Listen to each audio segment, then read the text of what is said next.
এই প্লেনটি পাইলট ছাড়াই আকাশে উড়ছে, কারণ প্লেনের পাইলট দুর্ভাগ্যবশত হার্ট অ্যাটাক করে মারা গিয়েছে। প্লেনের ভেতরে আটকে রয়েছে এক দম্পতি। তারা মাঝ আকাশে কিভাবে নিজেদের জীবন বাঁচিয়ে রাখতে পারে সেটাই দেখব আজকের এই ভিডিওতে। সো বলছিলাম অসাধারণ একটি thriller adventure survival movie Harijan লাইনের কথা, যেটা রিলিজ হয়েছিল 2020 সালে। তাহলে চলুন আর বেশি কথা না বাড়িয়ে আজকে এই গল্পটিই দেখে আসা যাক। সিনেমাটি শুরু হয় আর আমাদেরকে একটি কাপলকে দেখানো হয়। এই মেয়েটির নাম হচ্ছে সারা। সে তার বয়ফ্রেন্ড জ্যাকসনের সঙ্গে একটা আইল্যান্ডের বারে বসে রয়েছে। তারা প্রায় অনেক দিন ধরেই রিলেশনে রয়েছে। সারা জ্যাকসনকে অনেক ভালোবাসে, কিন্তু তখন দেখা যায় জ্যাকসনের ফোনে একটা কল আসে, কিন্তু সে সারার সামনে কলটা রিসিভ করে না। সে বাড়ির বাইরে গিয়ে কথা বলে আসে। আসলে সেই কলটা করেছিল একজন মেয়ে। জ্যাকসন কখনোই চাইতো না যে সারা সেই মেয়েটার ব্যাপারে কিছু জানতে পারুক, এই জন্য সে বাইরে গিয়েই কলটা রিসিভ করেছিল। তবে এখন সারা সবকিছুই বুঝতে পেরে গিয়েছে, তাই সে জ্যাকসনকে আর বেশি কিছু না বলে সেখান থেকে বেরিয়ে চলে যায়। তো যাই হোক, এরপর আমাদেরকে 1 বছর পরের দৃশ্য দেখানো হয়, যেখানে আমরা দেখতে পাই সারা সে একটি ক্যাব নিয়ে এয়ারপোর্টের দিকে যাচ্ছে। সে এখন লন্ডনে প্রতিষ্ঠিত। আর গত 1 বছর হলো সারার সঙ্গে জ্যাকসনের কোনো যোগাযোগ নেই। তারা দুজনে এখন আলাদা হয়ে গিয়েছে। এরপর দেখতে দেখতেই সারা মরিশাসে পৌঁছে যায়, যেখানে একটি বিয়ে রয়েছে। মূলত সে তার বন্ধুর বিয়ের জন্যই এখানে এসেছে। এরপর যখন সে তার বান্ধবীর সঙ্গে কথা বলছিল, তখন সে একটি বোটে জ্যাকসনকে কিছু লোকের সঙ্গে কথা বলতে দেখতে পায়। এবং যখন সে তার বান্ধবীকে জিজ্ঞাসা করে যে জ্যাকসন এখানে কি করছে, তখন তার বান্ধবী বলে ওর এখানে একটা ডাইভিং স্কুল রয়েছে আর রাতে সেও আমাদের সঙ্গে পার্টিতে জয়েন্ট করবে। তো যাই হোক, এরপর যখন রাতে সমুদ্রের বিচে পার্টি চলছিল, তখন সারা সেখানে জ্যাকসনকে দেখতে পাই। এরপর সারা তার কাছে যায় এবং তার সঙ্গে ভালোভাবেই কথা বলে। এখানে জ্যাকসনও তার সঙ্গে ভালোভাবেই কথা বলে। এর কিছুক্ষণ পর জ্যাকসন বলে আমাকে এখান থেকে চলে যেতে হবে। এরপর যখন জ্যাকসন সেখান থেকে চলে যেতে থাকে, তখন সারা তার পিছু পিছু যেতে শুরু করে আর তাকে বলে আমি তোমাকে তোমার কেবিন পর্যন্ত পৌঁছে দিচ্ছি। জ্যাকসন সারাকে নিষেধ করে, কিন্তু সারা জ্যাকসনের কোনো কথাই শোনে না। তখন পেছন থেকে তার বান্ধবী বলে কাল সকালে 7:30 মনে করে চলে এসো, আমরা সকালেই এখান থেকে বেরিয়ে পড়ব। এরপর সারা জ্যাকসনের কেবিনে যায় এবং সেখানে গিয়ে তারা ড্রিঙ্ক করতে শুরু করে।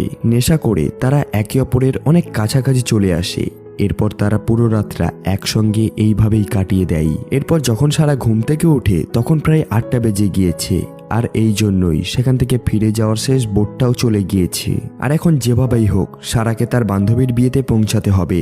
এই জন্য সে তার এক বন্ধুকে ফোন করে, যার একটা প্রাইভেট প্লেন রয়েছে। আসলে সে টাকার বিনিময়ে ট্যুরিস্টদের এক জায়গা থেকে অন্য জায়গায় নিয়ে যায়। সেখানে গিয়ে সারা তাকে জানায় যেভাবেই হোক তাকে তার বান্ধবীর বিয়েতে পৌঁছাতেই হবে। সারার ওই পাইলট বন্ধুর শরীর অনেক খারাপ ছিল, তবুও সে সারাকে বলে তুমি কোনো চিন্তা করো না, আমি যেভাবেই হোক তোমাকে সেখানে পৌঁছে দেব। তখন সেখানে জ্যাকসনও চলে আসে, কারণ জ্যাকসনকেও সেই বিয়েতে যেতে হবে। আসলে জ্যাকসনেরও অনেক দেরি হয়ে গিয়েছে, এই জন্য তাকে দ্রুত সেখানে পৌঁছাতে হবে। আসলে যার বিয়ে হচ্ছে সে হচ্ছে এদের দুজনেরই বন্ধু। তো যাই হোক, এরপর দেখা যায় তারা দুজনে প্রাইভেট প্লেনে বসে তাদের যাত্রা শুরু করে। যাওয়ার সময় সারার পাইলট বন্ধু তাকে জিজ্ঞাসা করে তুমি কি প্লেন উড়াতে চাও? এই কথা শুনে সারা প্রচন্ড খুশি হয়ে যায় এবং পাইলটের পাশের সিটে এসে বসে পড়ে। এরপর পাইলট সারাকে বোঝাতে শুরু করে যে কিভাবে প্লেন চালাতে হয় আর কোন সুইচটার কোন কাজ রয়েছে। কিন্তু তখন দেখা যায় আস্তে আস্তে সেই পাইলটের শরীরটা বেশ খারাপ হতে শুরু করে। আর এক সময় ওই চলতি প্লেনের মধ্যেই তার হার্ট অ্যাটাক হয়ে যায়, যার ফলে সে সেখানেই মারা যায়। সারা পাইলটের এই অবস্থা দেখে প্রচন্ড ভয় পেয়ে যায় এবং সে জ্যাকসনকে পাইলটের শরীর চেক করে দেখতে বলে। এই দিকে দেখা যায় তাদের প্লেনটি নিয়ন্ত্রণ হারিয়ে ফেলে, যার কারণে প্লেনটি নিচের দিকে পড়তে শুরু করে। ফলে প্লেনের পেছন দিকে যেই সমস্ত জিনিসপত্র ছিল সেগুলো সামনের দিকে এসে পড়তে থাকে। ঠিক তখনই একটা সিলিন্ডার প্লেনের কম্পাসের উপরে পড়ে, যার কারণে কম্পাসটি নষ্ট হয়ে যায়। এরপর দেখা যায় আর কোনো উপায় না পেয়ে সারা নিজেই প্লেনটিকে চালাতে শুরু করে এবং অনেক কষ্টে প্লেনটিকে পুনরায় আকাশে নিয়ে যেতে সক্ষম হয়, কারণ সে তার ওই পাইলট বন্ধুর কাছ থেকে প্লেন চালানোর সম্পর্কে অনেক ধারণা পেয়ে গিয়েছিল। আর এই জন্যই সে প্লেনটিকে ওড়াতে পারছিল। এরপর তারা প্লেনের রেডিও কন্ট্রোলারের মাধ্যমে কন্ট্রোল রুমে যোগাযোগ করে এবং প্লেনে ঘটে চলা সমস্ত পরিস্থিতি সম্পর্কে তাদেরকে বুঝিয়ে বলে। তখন কন্ট্রোল রুম থেকে তাদেরকে একটি লোকেশনের কথা বলা হয় এবং এটাও বলা হয় যে দ্রুত সেখানে পৌঁছাতে। কিন্তু প্লেনে যেই কম্পাসটি ছিল সেটা নষ্ট হয়ে যাওয়ার কারণে তাদের বলে দেওয়া লোকেশন পর্যন্ত পৌঁছাতে পারে না। এই জন্য তারা প্লেনটাকে একভাবেই আকাশে ভাসিয়ে রাখছিল। ঠিক তখনই তারা দুজনে লক্ষ্য করে তাদের প্লেনটি দ্রুত কালো মেঘের ভেতরে প্রবেশ করতে চলেছে। এর মানে হলো তারা এখন বিশাল ঝড়ের কবলে পড়তে চলেছে। আর এখন এই ভয়ঙ্কর ঝড়ের মোকাবিলা করে তাদেরকে তাদের সহ তাদের প্লেনটিকে বাঁচাতে হবে। ঠিক তখনই জ্যাকসনের মাথায় একটা বুদ্ধি আসে। সে প্লেনের কম্পাস থেকে ম্যাগনেটটি বের করে একটি গ্লাসের মধ্যে দেয়, আর এটা করে সঠিক নির্দেশনা পাওয়া যাবে। কিন্তু দেখা যায় ঝড়ের কারণে তার বানানো কম্পাসটিও নষ্ট হয়ে যায় এবং তখন দেখা যায় তাদের প্লেনের উপরে একের পর এক বাজ পড়তে শুরু করে। ফলে তাদের প্লেনটি নিয়ন্ত্রণ হারিয়ে ফেলে। কিন্তু তারা অনেক কষ্ট করে সেই ভয়ঙ্কর ঝড়ের মোকাবিলা করে সেখান থেকে বেরিয়ে আসতে পারে। ঠিক তখনই তাদের প্লেনের অ্যালার্ম বাজতে শুরু করে, যেটা আসলে ফিউলের অ্যালার্ম ছিল। আসলে তাদের প্লেন থেকে ফিউল লিক হতে শুরু করেছে। আর এখন যদি তারা এটাকে কোনোভাবে ঠিক করতে না পারে তাহলে ফিউল শেষ হয়ে যাওয়ার কারণে প্লেনটি নষ্ট হয়ে যাবে, অর্থাৎ প্লেনটি ক্র্যাশ হয়ে যাবে। আসলে যখন প্লেনের উপরে বাজ পড়েছিল তখনই ফিউল ট্যাঙ্ক লিক হয়ে গিয়েছিল। এরপর জ্যাকসন সিদ্ধান্ত নেয় সে প্লেনের বাইরে যাবে এবং টেপ লাগিয়ে ওই জায়গাটা বন্ধ করে দেবে যেখান থেকে ফিউল লিক হচ্ছে।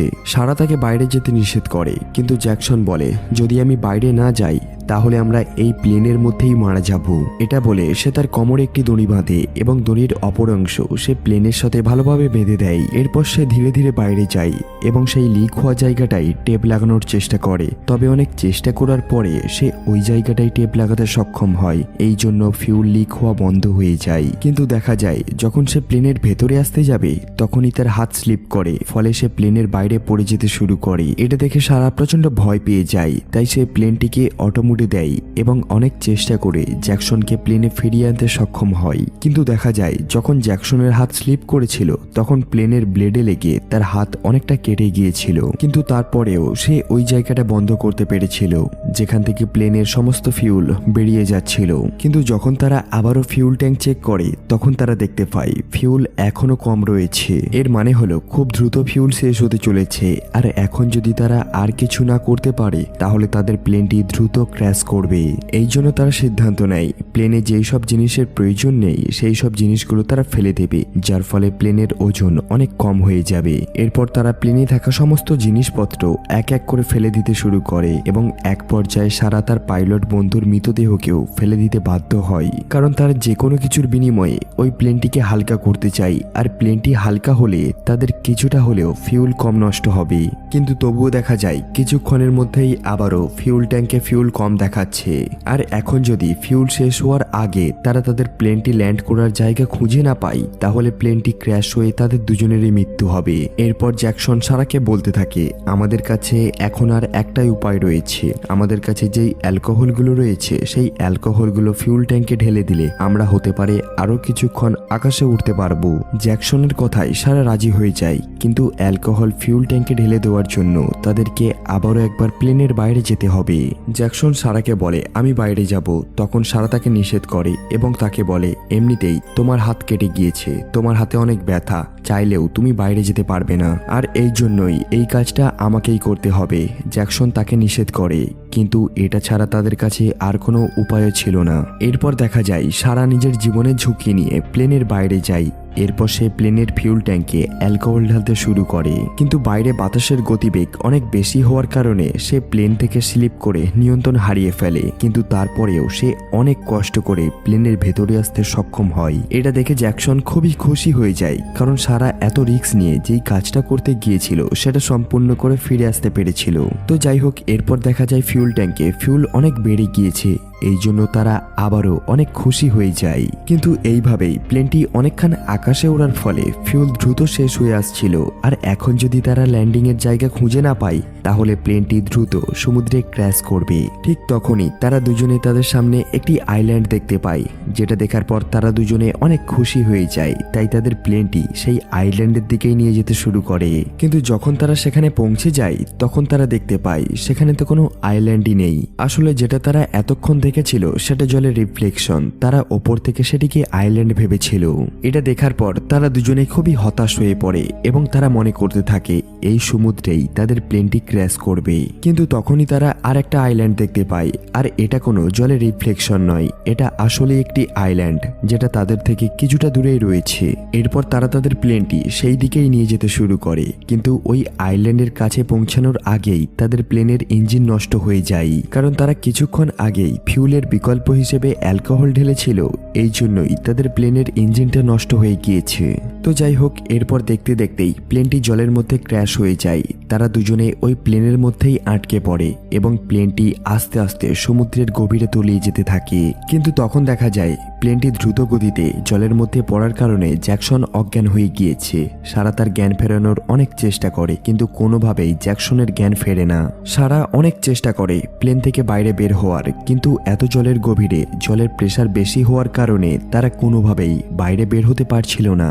তবে সারা তার সমস্ত জোর লাগিয়ে অবশেষে প্লেনের দরজা খুলতে সক্ষম হয়। এরপর সে জ্যাকসনকে লাইফ জ্যাকেট পরিয়ে জলের ওপরে নিয়ে চলে আসে, কিন্তু ওপরে আসার পর সারা দেখতে পায় জ্যাকসন এখনো জলের নিচে। আসলে লাইফ জ্যাকেট পরানোর পরেও জ্যাকসন প্লেনের মধ্যেই আটকে গিয়েছে। এই জন্য সারা আবারও নিচে যায় এবং জ্যাকসনকে প্লেন থেকে ছাড়িয়ে জলের ওপরে নিয়ে আসে।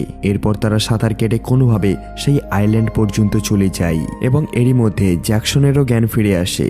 কিন্তু তারা বুঝতে পারে তারা এখানেও পুরোপুরি নিরাপদ নয়, কারণ এটা কোনো আইল্যান্ড নয়, এটা সমুদ্রের মাঝে এক ধরনের চোরা, যেটা সমুদ্রের জল কমে গেলেই আইল্যান্ডের মতন দেখা যায়। আর যখন সমুদ্রের জল বেড়ে যাবে তখন সেটা পুরোপুরি জলের মধ্যে ঢেকে যাবে। এর মানে হলো সমুদ্রের জল বেড়ে গেলেই তারা আবারও সমুদ্রের মধ্যে ভেসে যাবে।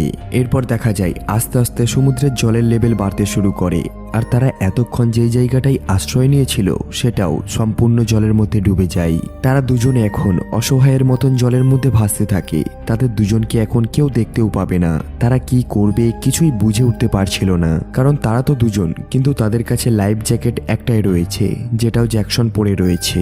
তখন দেখা যায় জ্যাকসন সম্পূর্ণ ভেঙে পড়েছে। সে তার মৃত্যুকে স্বীকার করে নেয়। সে সারাকে বলতে থাকে তুমি আমার লাইফ জ্যাকেটটা নিয়ে নাও, কিন্তু সারা জ্যাকসনের এই কথায় রাজি হয় না। সে জ্যাকসনকে বলে আমরা দুজনে এখন একসঙ্গে আছি, যদি আমরা বাঁচি তাহলে একসঙ্গে বাঁচবো, আর যদি মারা যাই তাহলে দুজনেই একসঙ্গে মারা যাব।